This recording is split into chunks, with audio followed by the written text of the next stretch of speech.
Oh, it is the Mikey Likes You podcast. Hello, everyone. I'm Mikey. Let's get right into it. It's one of them Q&As. You guys have provided the Q's on my Instagram at Mike Catherwood or at Mikey Likes You 1, the number 1. And I'm going to get right to it. Let's go. Grogu Daddy. Who is your favorite guest from Loveline? God, it's hard to nail him down. Nick Swartzen, always the best. Insane Clown Posse. For sure. There's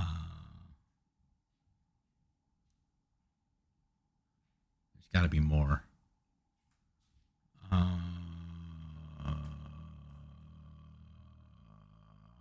Barack Obama. I'm just kidding. Let's see here. Are you still a fan of the solitude from All the Noise and Other Neighbors? Have you guys thought about buying some property yet? I think he's referring to Ryan Bitt. I think he's referring to moving to a farm in Texas. I did buy this property. We bought this. We own this. And yes, I am still a huge fan of the solitude. I do miss, moving from Venice Beach, which is just constant chaos and being very kind of cramped in with everyone. It's a glaring difference living on a big farm where you're a mile away from your closest neighbor, but I do love it. It does feel very appropriate to kind of like developing serenity. M. Underwood, what are your thoughts on the movement to reject diet culture and the recent implementation of mandatory calorie labeling in the UK? They're throwing around terms such as the body is not a food calculator. I understand there are many factors to healthy eating, but to me, advising overweight people to ignore the calorie content in the food they eat to try and empower them is dangerous and counterproductive. I couldn't agree more. I mean, I'm not familiar with any of this story. I don't live in the UK, but look, I think they're constantly, all facets of society, clothing, kind of the body positive media movement. And then now, this is the first I'm hearing of it, but now this, where they're trying to alter the labels of food. There's a reason, there's a much deeper reason why people struggle with eating and with weight. And it's much bigger than just calories in, calories out. It's deep psychological trouble and impact, and people's connection to food can be quite toxic and dangerous. And I'm deeply sympathetic to that. That being said, I don't think that the appropriate or healthy way to combat that is to try to manipulate the narrative to make it seem like it's okay to just live your life that way. I'm a big believer and a big supporter of the idea of body positivity. And even if someone is 500 pounds overweight, I want them to be able to recognize that this is not a measure. The measure on the scale is not the measure of your character, and that you should feel comfortable in who you are and feel empowered to be in love with yourself. That being said, I am not a fan of the idea of then changing the idea of what it means to be healthy, because I think I could get many people who are struggling with weight to be very upfront with the fact that it does absolutely detract from their quality of life, physically, emotionally, spiritually. Now, that's not to say that it isn't a problem that goes much higher than just willpower. And I think that that's where I have a real problem with people who are in the media typically rallying against the idea of body positivity. They create this idea that, and I'm not talking about the person, every one of us has been at a point where they have the extra 10 pounds to lose or the extra 20 pounds. That's normal. Life is stressful. And you get to the point where you're not going to be able to control everything in your life that you want to control. You have to prioritize. We've all gotten to that point where it's like you look in the mirror and you're like, God damn, all right, okay, I got to tighten it up. I'm talking about the people who are significantly overweight. This isn't just, hey, I let myself go the last couple. This is a deeper psychological issue. And it supersedes willpower and discipline greatly, much like alcoholism and drug addiction. But I don't like the idea that we should just then change the standards for what it is to be healthy and happy. Because, like I said, I would think that most people who are profoundly overweight would agree that they're not healthy or happy. But then shaming them further isn't a good idea either. Because believe me, they're already probably ashamed. And it's deeply sad when people try to throw fuel on that fire. But to sum it all up, I don't think it's a good idea to get away from the idea, the importance of understanding how much you're eating and calories and content and stuff like that. It's self-defeating. Beth Belt. I've lost 50 pounds doing the keto diet. Nice. Since May 2021. I was wondering, what are your thoughts on the keto diet? I've talked about it before, but my thoughts on the keto diet are, if it works for you, it's great. But the keto diet or intermittent fasting or plant-based or paleo, any of these things, or carnivore, they're just tools. They're just tools. They are not magic, and they are not the diet in and of themselves. Keto is really, really good at getting people to eat less. And that's why it's successful. Now, the cognitive benefits that come along with people engaging in ketosis when their body starts to develop ketone bodies, that is kind of exclusive to ketone development, whether it be through exogenous ketone intake or fasting or ketogenic diets. But as far as the actual weight loss, you didn't lose the weight because you did keto. You lost the weight because keto got you to eat less. So those are my feelings on it. And if you're someone who really enjoys higher fat foods and it makes it easier for you to control your eating, then I think the keto diet is great. I do not think the keto diet is magic, and it is not any better than any other diet that gets you to regulate what you're eating. Rich Daniels, favorite cheat meals. Mexican, like really good, authentic Mexican food I could crush. Italian, pizza, pasta, that kind of stuff. Really starchy Italian food, and donuts, for sure. Are you going to have any more children from Simalu 22? No.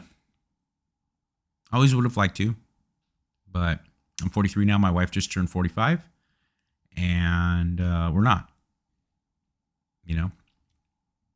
If we were 10 years younger, sure. And it's not, there's no kind of contrived idea behind it. I don't have any feelings on, yay or nay when it comes to my daughter being an only child. It just, when she was born in 2014, it'll be her birthday in a couple of days. Everything worked out with my wife and her career. And, she's an actor. So she, and this is another thing that I think women carry the burden on this one pretty greatly, and it gets overlooked. But if I want to have another kid, I just blow a load. As long as I'm, financially and emotionally set up to do it, it's like, hey, let's do it. Let's go. My wife has to engage with a year of emotional turmoil, hormonal problems, and of course, gaining lots of weight. So we had to really pick and choose when Bianca knew that she was going to be able to get the weight on, have the baby, and then get the weight off to be able to act again. And a couple years went by. Next thing you know, 5 years went by, and then we were both looking at each other. It was like, let's start exploring adoption. And we've definitely seriously talked about adoption, but as far as having another kid biologically, it's not in the cards for us, and we're perfectly happy with it. And our daughter, we're lucky that our daughter is really happy. She's fine. Of course, she would love a brother or sister, but she's many times told us, she's like, no, I'm cool. I'm a loner. I enjoy playing by myself, and I love all the attention. So, Carlos Lopez. Let us know how that Texas life has treated you guys. Pros and cons, please. I love Texas. I love living here. My family loves it.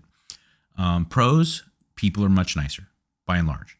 Of course, in a state as big as Texas, there's assholes. But by and large, day in and day out, the people we meet, they're nicer. And that's not to say that people in Los Angeles or in an urban setting in general are meaner. I think that when you're inundated, when you're awash in a sea of people, you naturally put up barriers because there's just so many people around all the time, and you wouldn't be able to get through your day being very open to the idea of engaging and having conversations and getting to know everyone that you come across. So people are less personable. It's very rare that I would have like strike up conversations with strangers. And, in my time living in New York City or San Francisco, and of course, living the majority of my life in the Los Angeles area, you just don't do that. Sure, you might say hi to the person at the Starbucks and be like, oh, hi, ma'am. But day in and day out, you don't have conversations. Every single day here in Texas, especially I'm out kind of in the sticks. I just talk with people. I go to the gas station and lady will be like, how's your day today, son? I'm like, I'm doing okay. How are you? I'm fine. What's your name? And like, that's just common. People are very, very affable. People are very nice here. So that's a huge plus. Another plus is I have a lot of land, and I live a life that is just immersed in nature. I mean, I constantly, and by the way, all the ups and downs that come with dealing with nature. I own animals, numerous animals now, and I have to tend to a farm. And it's so amazing to, feed the chickens and get them back in the chicken coop at night and, make sure that their coop is clean and get them their water, and the guinea fowl, and make sure that I corral them up and get them going and everything. And take the dogs out and mow the lawn and tend to all the the haystacks and things. It's awesome. It's amazing. And there's deer running about my land all the time, and lizards and big old snakes, and it's great. And for my daughter, it's been amazing. We go on hikes on my fucking land. It's crazy. But nature is a double-edged sword. My dog Harry, who's only about a 8 to 10 pound dog, he got fucking mauled by coyotes, and it's like he's fine, he's recovering. I'm gonna take him. I took him to get the drain taken out of his neck wound yesterday, and I'm taking him to get his stitches out tomorrow. He's recovering, and he's a champ. But the sound of him out in like the woods on our land being attacked is like the things of my nightmares. I'll never forget. It was horrible. The way he was like, and the sound of the animals that were attacking. So that shit's horrible. And I've come out to see, a guinea fowl has been, it was just woke up and it was dead. And we had to bury a chicken too that died. And then I buried the guinea fowl that had passed away. It was such a beautiful animal. And I went back a couple days later. My daughter made a custom made little headstone out of wood, and she wrote on it, you were a great friend and may, live in heaven forever. And I go back to the graveyard the other day, the little makeshift graveyard that we had, and the fucking hole was dug out by probably coyotes, and they fucking took its carcass. So nature's gnarly, but at the same time, it's so gratifying to be a part of that. So those are the huge pluses. The cons, no Lakers, no Dodgers. That's been hard. But also, I really took for granted that it's Saturday. My daughter doesn't have anything to do, and it's like, hey, let's just go to a world-class restaurant. Let's pop over to the Norton Simon Museum or LACMA. The access, really close, tenuous access to, really close kind of attainable access to culture was amazing. And Texas, especially the Austin area, has amazing culture. But I'm out in the sticks. Like I said, I'm way far away from even my closest. I could scream my head off for someone to come help, and no one's gonna hear me. I'm out in the sticks. And although I can have immediate access to fishing and hunting, and that's great, if I wanted to go find a work of art or a Michelin rated restaurant, it would be, I would have to go on a day trip. So that's kind of a downside. But that's about it, because maybe if I lived somewhere else, I would feel a longing for like different ethnic cultures. But dude, Texas, very chock full of Mexican culture, obviously. Tremendous, huge. Like I was not expecting this, but there's like a really huge burgeoning East Asian culture. Like a lot of Indian, Sri Lankan, and insane Indian food, and lots of. I've been to a couple Thai places, and there's great like growing Korean culture out here. So that I don't miss. I thought I was gonna like the diversity that I grew up with, that I became very fond of. I thought I was gonna miss that, and it turns out I don't have to. It's awesome here. I will say I would kill for some good Jewish food. Like there's not a big stronghold of Jewish culture out here. Not a lot of great delis and stuff, and I do miss that. I love going to like an amazing deli and Jewish food and stuff like that. So that's about it, though. I mean, overall, it's been amazing, and I'm happy we made this move. Let's see here. On days I don't work out, should I still eat the same calories or eat less? Maintenance calories are 2,600. My cutting calories are 2,100. From Junie Riffic. That is a great question, Junie Riffic.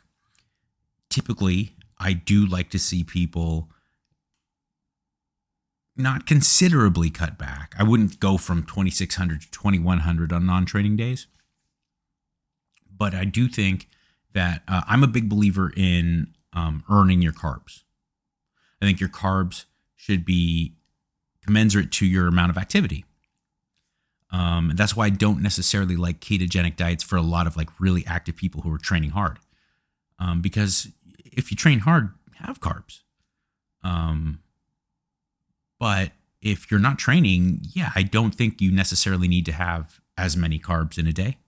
So therefore, if you're taking out 70 to 100 carbs, of course, there's going to come with that the calorie content of those carbohydrates. So it might be a good idea to shave 200, 300 calories off of your daily intake on the days that you don't train.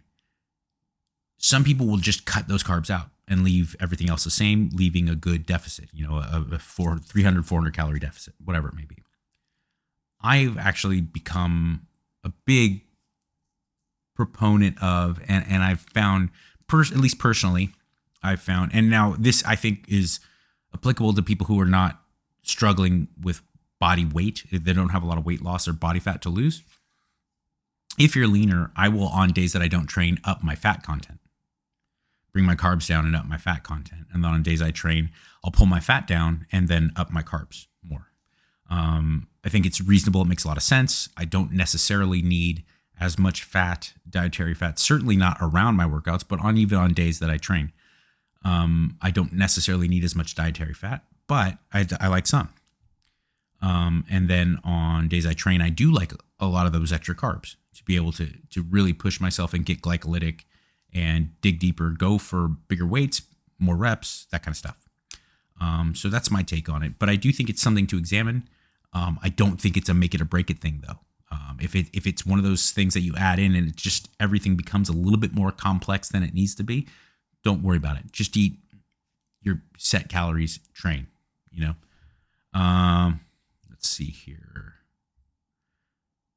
Should tracking your calories and macros be a lifetime commitment, from Trey Thinks?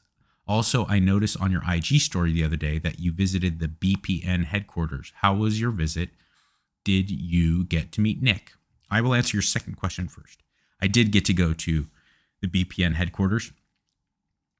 Thanks to my friend Matt Vincent, who came to visit and stay with me here in Texas. He was friends with Nick, and he took me out there and introduced me to him, and I did get to meet Nick, and what an amazing facility. Great products, too. Great. Overall company, and Nick had his dad there, and he helps run the company, and it's just a really, really appealing, likable, well-run outfit. Now, should tracking your calories and macros be a lifetime commitment? No, by no means. No way, no how. No. There's no way to live your life. But I do think it is something that everyone should do, especially if you're just getting into it and you feel lost and you don't know what to do. Either you're just getting started in your fitness journey, or you've been going at it a while and you've definitely let things kind of slip a bit. It's always a great idea to really fine tune exactly how much you're eating and exactly how much you need to eat to make things work for you. If you need to lose body fat, how much of a deficit do you need? What is your basal metabolic rate? How much do you need to eat to just be you? Given your lifestyle, given your amount of training. Also, how much do you then need to add? What is your surplus if you want to bulk up and not get fat? You can't eyeball these things and they can't live as abstracts. You have to really fine tune that and track it. Now, once that has been done, once you have got a very comfortable attachment to your level of intake to get whatever your goal may be, then you can just go day by day and make those right food choices. And you know how much you're eating. And you know when you've eaten too much. And you know when you're not necessarily eating enough. But you should do it. Everyone should do it till they get to the point that they can successfully and happily live without tracking. But by no means, man. Tracking should not be a lifelong thing. What is your thoughts on training during a cold or suppressed immune system? Great question from Tim Reynolds, 75. My thoughts are I think you should move. I think you should exercise when you're sick, when you're compromised. I do not think you should train. What do I mean by that? There's a big difference. There's a massive chasm between exercising, physical movement, and training. Training is focused. Training is very deliberate. And training is an acute endeavor to elicit a very acute response. I don't think you should train ever unless you're capable of being 100%. I don't think you should ever train unless you're capable of training better than you did last time. Training should be a balls to the wall, well executed, incredibly focused endeavor every single time. And if you are working crazy hours, your girlfriend just dumped you, you're sick, you injured yourself, I don't think you should train. I don't ever want to see people go into the gym, go to their training facility and train when they cannot make acute, perfect improvements and then again elicit that response. Now, if you are sick, if your wife leaves you, if your family member falls ill, something happens that is going to absolutely impact your ability to train, I do think you should still make an effort to move. Whether you go into, let's say it's weight training, you're not training but nope, I'm just still going to go in, I'm going to do some mobility, and I'm going to go 50% of my perceived training maxes, and I'm just going to go through the movements. I'm just going to get some endorphins going. I'm going to go walk on the treadmill. I'm going to go do yoga, because that will elicit benefits. I don't think that, and I mean, barring, a broken limb or a deep sickness, where you have to be hospitalized or you can't even get up because you have the flu so bad, you're puking. Okay, that. But in general, if you're under the weather, if you're feeling stressed, if you're feeling super tired or lethargic, the last thing I think people should do is just sit on your ass. I don't think the human body should ever be just like fucking inert unless you're asleep. But an awake human body that's capable of moving, I think should always be moving. I always think that that's going to increase your ability to feel good. It's going to increase your cellular activity. It's going to increase recovery. But if you can't go balls to the wall, you shouldn't. Okay, so I hope that wasn't too long-winded an answer, but I do think, yes, if you're sick, You shouldn't train fully, but you should still exercise and try to keep your body moving, because I just don't think the Homo sapiens are ever designed to just fucking flat out lie on your ass. Let's see here. Shifting gears and drinking beers. Very good name. Hey, Mike, any advice on making meals with a vegetarian partner? I don't have a problem getting enough protein with meat, but I've been struggling to find good ways to help my girlfriend juice up the diet. She's been trying to fake meat stuff, but it looks like a lot of that is kind of junk. Thanks for keeping us healthy. I agree with you. I'm not someone who's anti-vegan or anti-vegetarian, but I don't like fake meats. It's a bunch of kind of low grade grains and stuff that's very difficult to digest. So I don't ever like to see people opt for that. I do think that for a vegetarian, I'm assuming she's lacto-ovo vegetarian, milk proteins of any sort, like a milk protein isolate or milk if she can tolerate it, and eggs should be a staple. Should be numerous times a day for her. Both are excellent sources of protein. The amino acid profiles in both are top notch. Screw around with different types of cheeses. Look to the cuisines of India, where, the cow itself is cherished and they don't eat meat, but they do eat dairy products from the cow. And things like paneer and other Indian cooking cheeses are really excellent. They've essentially distilled them in a way to make them almost like meat in their protein content and their fat content. So look at things like paneer or Indian grilling cheese. But that's about it. Those are my only pieces of advice, because I'm sorry, I'm just not that skilled in like the ways of the vegetarian. I know that beans are great for a lot of people. Also, beans can fuck people up, legumes in general. But things like black beans and lentils are great sources of protein, great sources of fiber. But many people have a very hard time tolerating those. So I would honestly, there's got to be a lot of guys and gals out there who are vegetarians or vegans themselves that can give you much better advice than me. And I will be the first to admit I'm not the best source of advice for that kind of stuff. Off the top of my head, Mike Mahler, a friend of mine, is a wizard and a vegan for a long time and is jacked and super healthy and great hormone profile. And he's really vibrant and he's a good dude too. So, check out anything he has to say. Let's see here. Edwin C 680. What do you think about Stryker's new radio job? I'm so happy for Stryker. For those of you who don't know what I'm talking about, Stryker is a guy who's worked at the world famous K-Rock in Los Angeles, a radio station that I used to work for many years. And he transitioned now over to working at Alt 98.7, and he's also working with another guy I really like, Chris Booker, and they're doing an afternoon show. And I like both those guys a lot. They've always been super nice to me. They have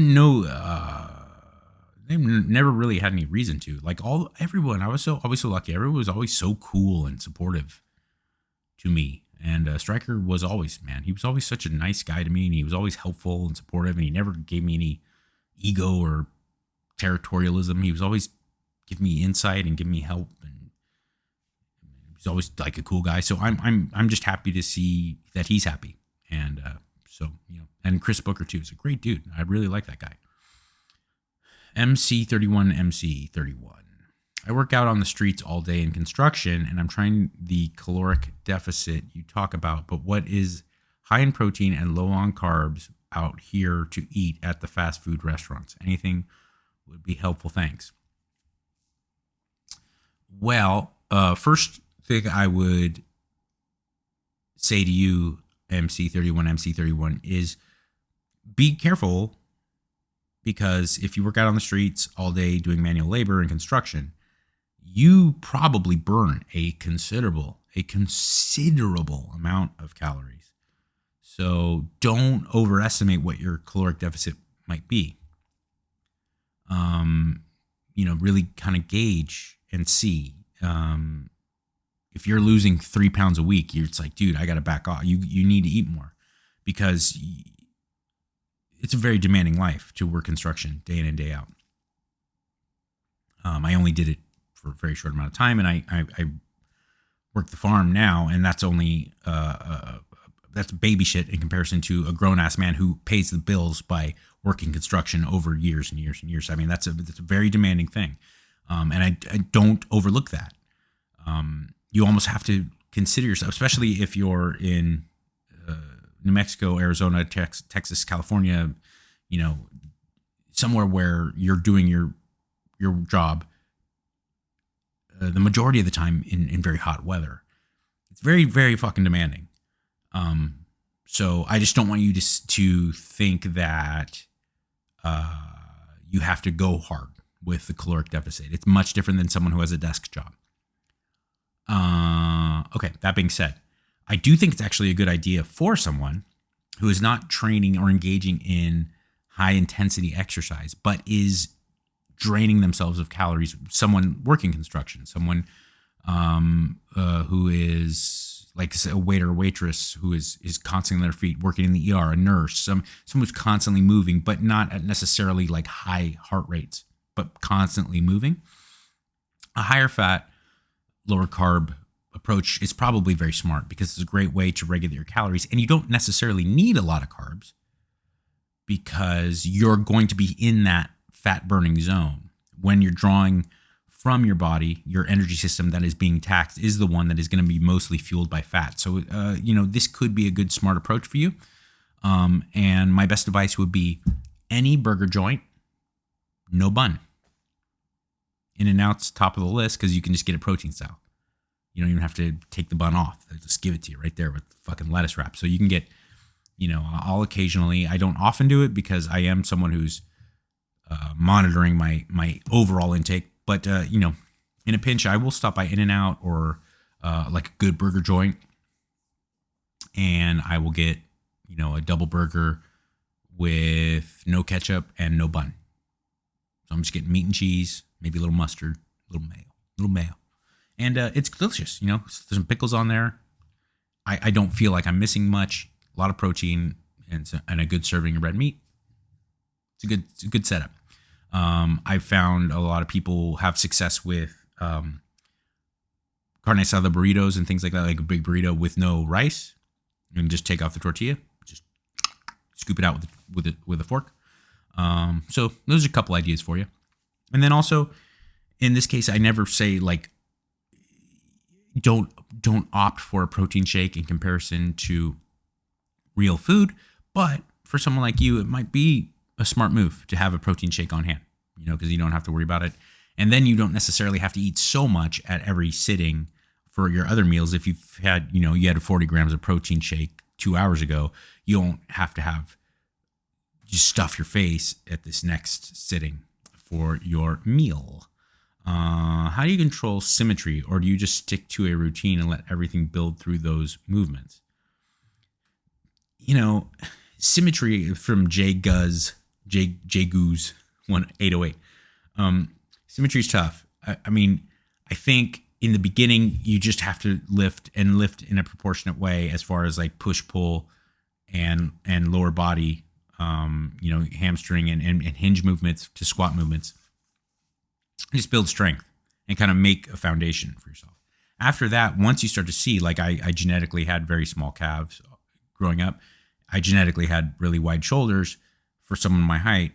And then you have to start kind of piecing together, and that's really a volume issue. I would rather see someone, let's say if like your chest is very, very flat in comparison to how wide your delts are.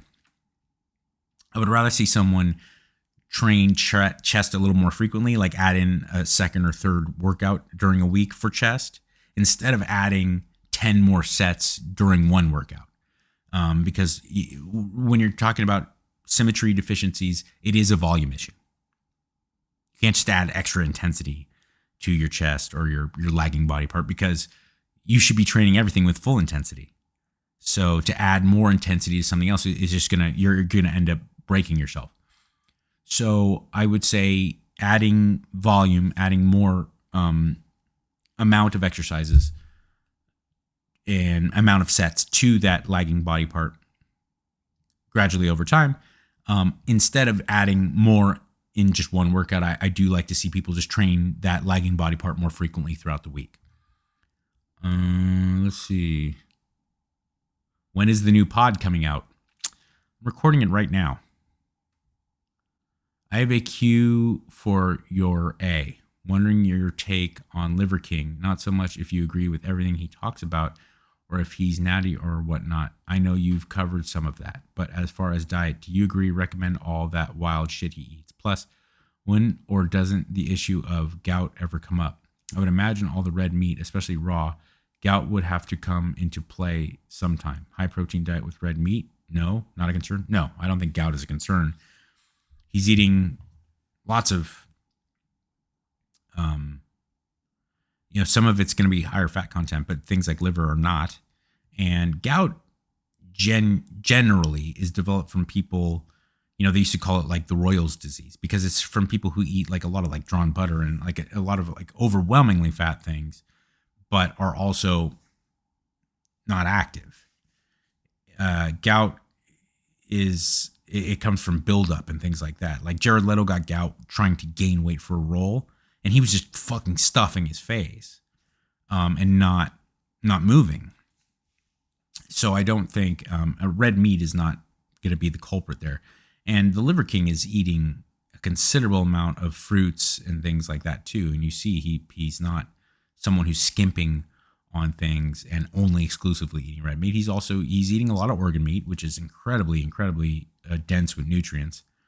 And I do agree with eating all the wild shit that he eats. I don't think you need to exclusively have liver and raw eggs and all that shit. But I don't think that it would be a problem if you did. I don't fucking want to eat raw meat all the time. I do eat raw meat. I eat carpaccio. I had some carpaccio the other day. I had some steak tartare the other day. I don't mind eating raw meats. But I also don't feel the need to do it. I cook most everything I eat. And I don't think that you're missing out on any of the nutrients by doing so. I like raw milk. But it's one of those give or take things. I don't think the Liver King is crazy, and I don't think all the wild shit that he eats, all that kind of crazy stuff, the raw eggs and stuff, is bad. Or I don't think he's some wild charlatan. I also don't think it's completely necessary. And I don't think gout is an issue, especially for someone as incredibly healthy as he is. That guy trains like an animal, and he is so fucking lean for how big he is. Let's see, a couple more here. Eloquate says, do you think you could take Wolfmate in a boxing match? No. I know I can't. I've boxed Jason. I've fought him in Muay Thai. I fought Jason in a ring in front of Ellis Mania twice. I can't. He's a much better boxer than me. He's a really skilled boxer, Jason. For a non, I mean, I get he has had professional fights, but you know what I mean. For someone who doesn't do it for a living, Jason is a very, very good boxer, and he's a much more gifted athlete than me. I mean, there was a time and a place where Jason was in the top 3 best vert skateboarders in the world. So he's just a much better athlete, and he's fucking way bigger and hits way harder than I do. And he's way tougher. So no, I can't beat Jason in a boxing match. That's just reality.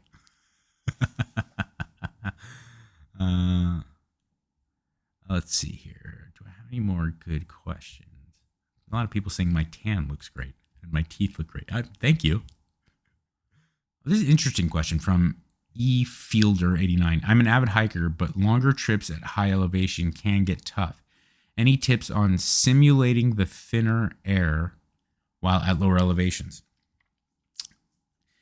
A lot of those masks that you wear that you train in that just look like Bane masks have been proven to not work. There are ones that will deprive you of oxygen, but they connect to a tube to a gigantic tank that regulates the amount of air pressure and oxygen. Those are thousands of dollars. I've used one with Nick Curson at Speed of Sport. I don't think that's realistic. What I do think is realistic is that if you're really competitive into competing at mountaineering sports in higher elevation, is that they make these things that you can sleep in, these chambers, that you sleep in much kind of lower, thinner air.